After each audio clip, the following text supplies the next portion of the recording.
সুবহানাল্লাহ বলে। এটাই তো ঈমান। তাহলে ওই যে ছোটে লিপস্টিক দিয়ে দামি দামি, না না, ওর ভাষা দেখে মনে হলো দামি ব্র্যান্ডের না, কমা লিপস্টিক দিয়েছিল।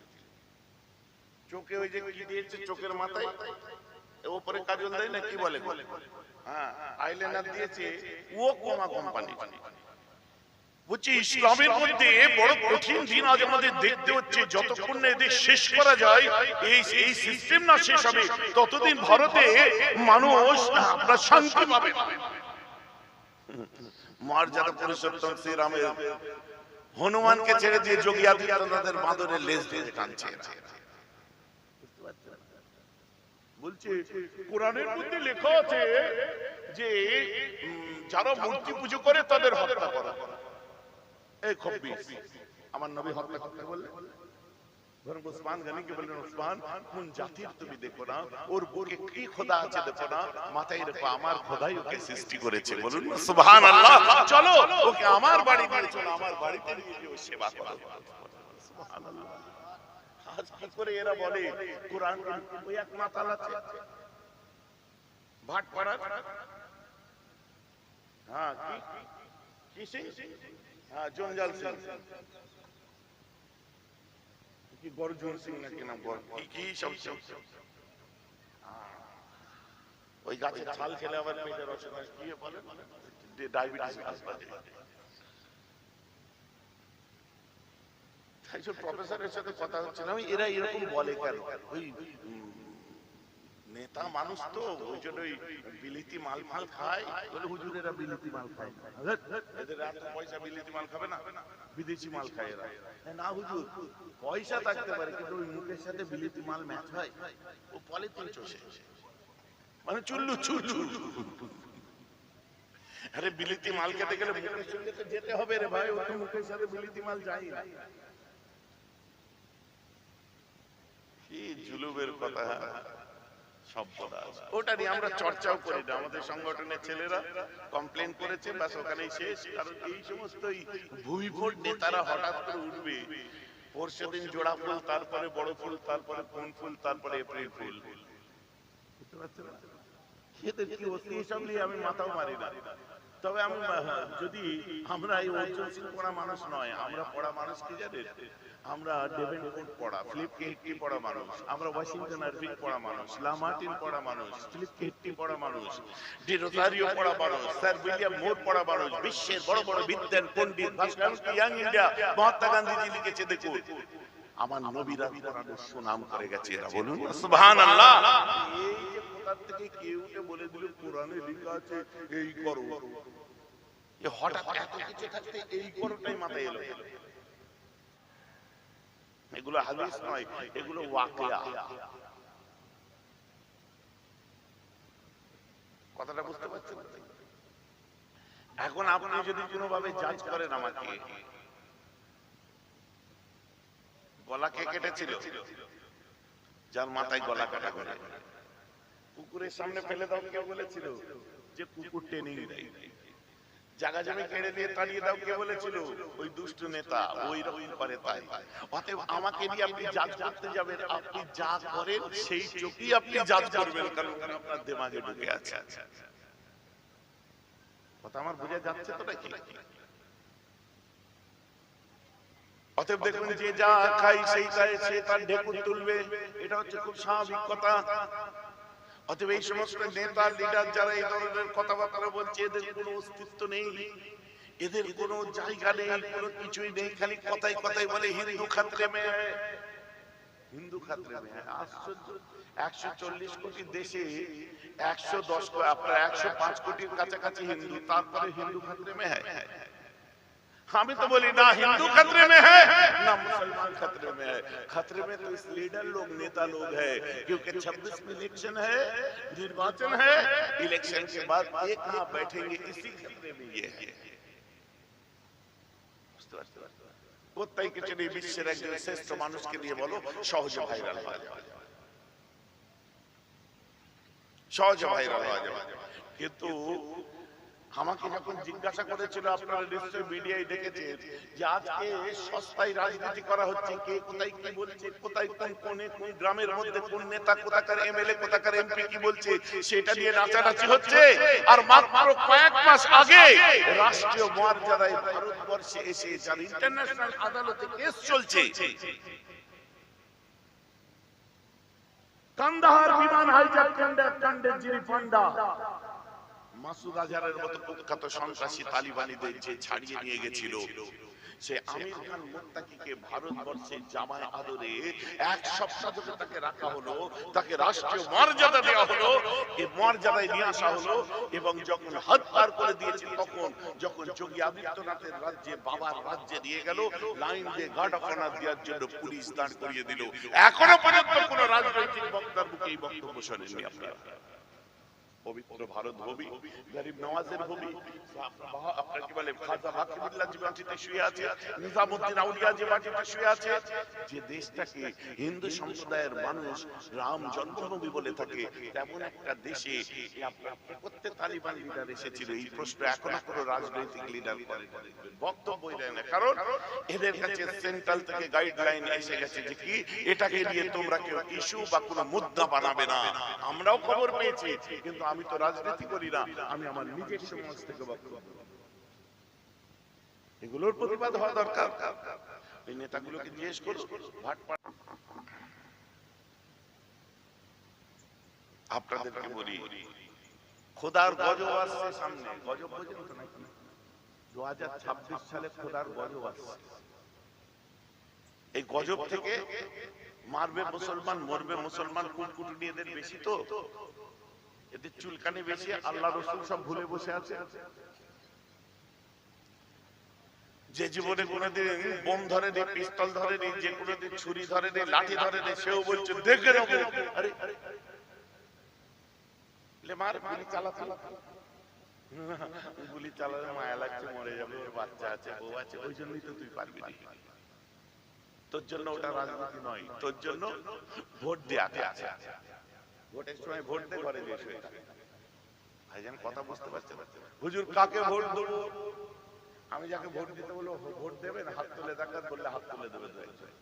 কিন্তু আমাদের কাছে ভোট কাকে দেবেন এই হাত তুলে পার্লামেন্টের অ্যাসেম্বলির রাস্তা দেখবেন না। আমাদের কাছে ভোট কাকে দেবো এটা শুনে আপনি নেতার ঘরের রাস্তা দেখবেন না। আমাদের কাছে আখিরাতে কি করে যাব, জান্নাত কি করে পাবো, অ্যাসেম্বলি কি করে পাবো, না একেবারে আপনার পার্লামেন্ট কি করে পাবো, এই চিন্তা না করে আল্লাহর আখিরাতের পথে, জান্নাতের পথে কি করে যাব সেই চিন্তা করা। দাদা হুজুর কেবলা সমাজের জন্য বলেছিলেন, তাই তিনি সমাজ সংস্কারক ছিলেন। আর দাদা হুজুরের স্পেশালিটি ইলমে তাসাউফ, ফালসাফা, ইসলাম, ইলমে মারিফাত, দ্বীনের দায়ী ছিলেন। তাই তার জন্য আজ আমাদের জান্নাতের পথ দেখিয়েছে। এটা তার জন্য তিনি জামানার মুজাদ্দিদ। বলেন না সুবহানাল্লাহ। একদিক ছেড়ে তো একদিক নয় না, দুদিকটাই আমাদের দেখতে হবে। কেউ খারাপ লাগছে না, 100% কে ভালো লাগবে না। যে কটা শিক্ষিত ছেলে আছে ইনশাআল্লাহ তাদেরকে ভালো লাগবে, বুঝদার ছেলে যারা আছে তাদের ভালো লাগবে। তর্ক করার দরকার নেই, মুখে কথা বলার দরকার নেই, চুপ চুপ।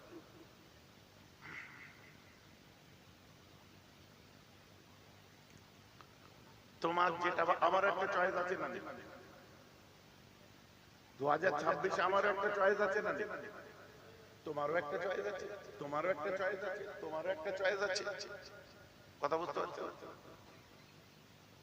চয়েসটা দিয়ে চুপচাপ পর্দার আড়ালে থাক। পর্দা লাগানো থাকে না, চুপচাপ পর্দার আড়ালে যে ছাপ, ঘরে এসে শুয়ে পড়ে। আমার মুসলমান দুঃখ লাগে কি জানেন? কোরআনকে রং ইন্টারপ্রিটেশন করে, ইন্টারপ্রেট করে, কোরআনকে নিয়ে যখন অবমাননাকর কথাবার্তা বলে, তখন এপক্ষ ওপক্ষ আমি দেখি না, পরিষ্কার করে বলি। দুনিয়ার বাদশা কায়নামদার বলেছিলেন, যাও ওসমান, ওকে নিয়ে এসো আমার বাড়িতে, নিয়ে যাও আমার বাড়িতে, নিয়ে গিয়ে ওর সেবা যত্ন করো। কার বাড়িতে নিয়ে যেতে বললেন? নবীজির বাড়িতে। উসমান গনির মুখের দিকে তাকিয়ে থুতু দেয়, তাকে দাড়ি ছিল, সুন্দর পাগড়ি মাথায় ছিল, তাই মানে মুসলমানদের দু চোখে দেখতে পারে না। তুই মুহাম্মাদের কুকুর, তুই মুহাম্মাদের গোলাম, দূর এখান থেকে, থু। আল্লাহ রাসূল দেখলেন আর বললেন, ওসমান চলে আয় বেটা, চলে আয়। আসার পরে আমার রাসূল বলছেন, ওসমান কি হলো, আমার জন্য তোকে কত অপমান সহ্য করতে হয়, তাই না?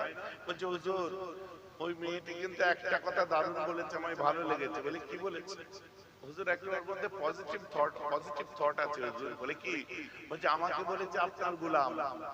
হুজুর আমি উসমান চাই কিয়ামতের দিনে আল্লাহ আমাকে উসমান বলে না ডেকে আপনার গোলাম বলেই যেন ডাকে। বলুন না সুবহানাল্লাহ। ওই বুড়ির দিয়া, ওই মেয়েটির দিয়া নামেই যেন আমাকে ডাকে। সব কিছুর মধ্যে একটা পজিটিভিটি আছে। যে আমার বেলাল, হযরত বেলাল আসলেন, তাকে কাঁধে করে বাড়ি নিয়ে গেলেন। বেলালও দেখলো বুকে মানাতে মূর্তি। ইয়া রাসূলুল্লাহ, মূর্তি। নবী বললেন মার্ডার কর, হত্যা কর। তাহলে ও বলে কেন টিভিতে সেজে গুজে বসে, আমি ইসলাম পড়ে দিতাই।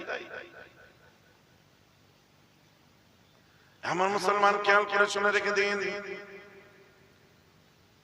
হযরত উসমান গনি, হযরত বেলাল হাবশী কে আমার রাসূল বলে, ও কোন ধর্মের দেখতে যেও না, চলো আমার বাড়ি নিয়ে চলো। হযরত বেলাল বাড়ি নিয়ে এসেছে। আমার রাসূল আম্মা খাদিজা কে বলে কিনা, খাদিজা আল্লাহর জান্নাত বিক্রি হচ্ছে, খাদিজা তুমি কি কিনতে চাও? আল্লাহর জান্নাত বিক্রি হচ্ছে, নেবে? জান্নাতের সওদা।